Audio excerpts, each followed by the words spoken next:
Mas até isso é interessante, Carlos, porque é aquele negócio do piloto que viu o gap e foi, e colocou o carro. Uhum. Né? Isso é legal demais. Você vê um nível de bravura, de habilidade, de precisão, é uma coisa. É um enxergar o gap e ir com tudo para cima. Por isso que eu nunca uso, cara, essas frases que alguns gostam de usar, o foi otimista. Né? Que eles criticam quando dá errado. Eles criticam, né? Não, foi otimista. Então, se eu fosse ser dessa turminha, profetas do acontecido, eu ia virar aqui e falar assim: não vou elogiar o Verstappen, não, ele foi muito otimista. Ué, quando dá certo, o otimismo só existe quando dá errado? Quando dá certo, não existe? O que é ser otimista? Eu me lembrei muito vendo essa largada, Carlos, da largada do México 2 anos atrás, daquela que o Pérez vai por fora, coloca o carro e bate.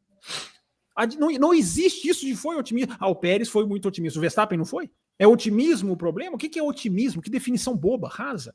A questão tem o Hamilton com o Russell na Arábia Saudita. A questão na Saudita não, na... esqueci a pista que foi.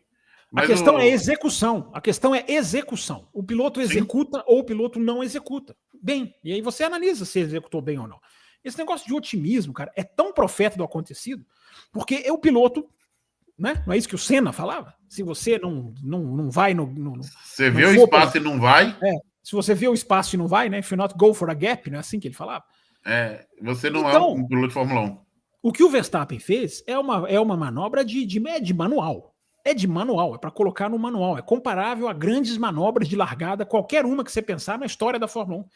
Eu estou citando essa do Pérez, que não deu certo, mas para dizer que o cara tinha que tentar. E eu me lembro que falei isso aqui na segunda-feira, após aquele GP do México. Todo mundo metendo o pau no cara, olha que absurdo, jogou a corrida. E eu me lembro que cheguei aqui no café e falei, ele tinha que tentar. Porque ele tinha que tentar. A questão não é ser otimista ou não, a questão é saber executar. Um executa de uma maneira, um executa de outra. O Verstappen não é o Pérez não é o Verstappen. Isso aí a gente não precisa nem entrar nisso. Então, o Carlos, como eu falei, é comparável às grandes manobras de largada da história da Fórmula 1. Sem dúvida nenhuma. É uma manobra para acabar o ano, a gente ficar revendo, tem que entrar nos chamados highlights da temporada, não tem como tirar. Dificilmente a gente vai ver uma largada tão bonita quanto essa, porque é o elemento do automobilismo que nunca pode faltar. Vou repetir: bravura, habilidade e precisão. Eu falei um elemento e acabei citando 3. Mas é bravura, habilidade e precisão, cara. Eu acho que alguém escreveu sobre isso, eu estou misturando aqui, porque é tanta coisa que a gente lê, né? Mas é isso, cara. É fantástico da gente testemunhar uma largada como essa. E um cara que entende, se a gente for pegar a entrevista do Piastri, que eu repito, é preocupante, casar a entrevista com o fato na pista, você vê a enorme diferença. O Piastri, ele comete alguns erros muito parecidos com os do Norris. Imagina se fosse o Norris nessa largada. Tava caindo matando em cima dele aqui. Não briga, não defende, não tem gana, não quer ser campeão. O que o Piastri fez não é metralhado simplesmente porque ele é o Piastri. Se ele fosse o Norris, estava sendo metralhado. Mas ele comete erros, ele não comete com a mesma frequência do Norris, mas ele comete erros muito parecidos. Alguns dos erros muito parecidos em qualifying. Então tem toda essa análise da largada para a gente fazer, Carlos. O Venâncio está até lembrando bem aqui que ele só confundiu a pista, né? Que foi a mesma manobra que o Piastri fez com o Norris, só que não foi em Imola, foi em Monza, mas é uma manobra bem parecida mesmo, que tem esses 3 elementos que você levantou, daquela ultrapassagem do Piastri no Norris lá em Monza, né? Aqui foi proibida, né? Aqui foi proibida, É parecido. Eu acho que essa do Verstappen é mais impressionante, porque você vê hoje, até tem um vídeo da Fórmula 1 publicado nas redes sociais. Eu acho que ele fica 7 metros atrás do Piastri. O bico dos carros. Abre 7 metros. Cara, é muita coisa.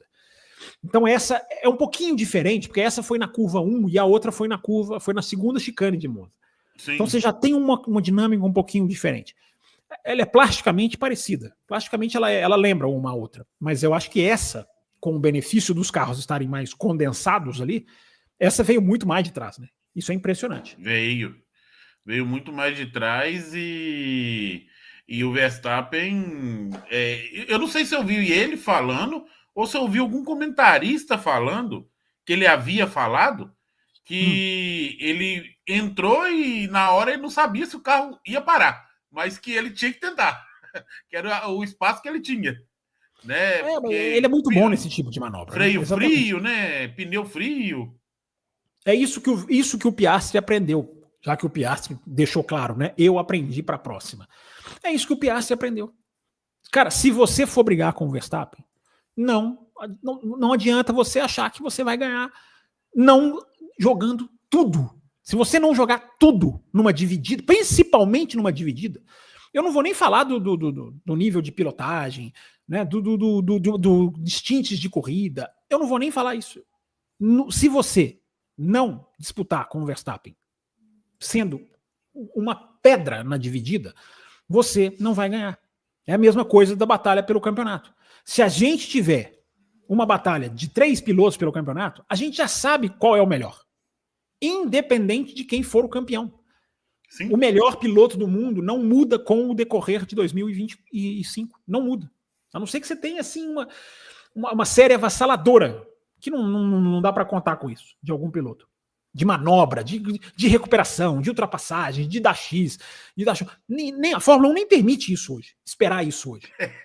Então, assim, o melhor piloto do mundo a gente já sabe qual é, independente do resultado. Agora, uma frase que a gente tem falado aqui desde 2024, Carlos. Desde do ano passado. Se for encarar a Red Bull com o mesmo carro, vai perder.